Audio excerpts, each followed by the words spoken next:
అలా అయిపోయింది. అయిపోయిన తర్వాత అంతటితో ఆగాడా? మళ్ళీ ఎందుకు తిరిగాడో ఈ పొలిటికల్ లైన్లో తిరిగాడు.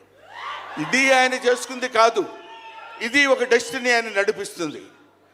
అలా తిరిగి తిరిగి తిరిగి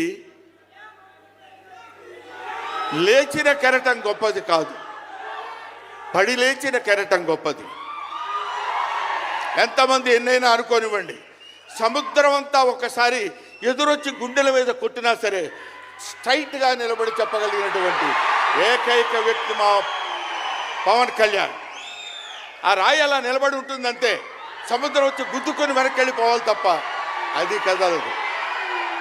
అది ఆయన గొప్పతనం కాదు, దిస్ ఈజ్ ఆల్సో డెస్టినీ. ఆయన అలా రుచించబడ్డ అటువంటి వ్యక్తి ఇన్ని అవమానాలు, ఇన్ని భయంకరమైన సిచ్యువేషన్ అంతా తిరగబడి ఈయన మినిస్టరా, ఈయన డిప్యూటీ సీఎమ్మా, ఇది ఆయన గొప్పతనం కాదు, దిస్ ఈజ్ ఆల్సో డెస్టినీ. ఇదంతా ఆయన నమ్ముకున్నటువంటి పరమేశ్వరుడు లిఖించినటువంటి ఒక అద్భుతమైనటువంటి సిచ్యువేషన్ అయింది. అందువల్ల పవన్ కళ్యాణ్ గారు బతుకు మీది చావు మీది, బతుకంతా దేశానిది అంతే. పుట్టుక మీది చావు మీది, ఈ రెండే మీవి.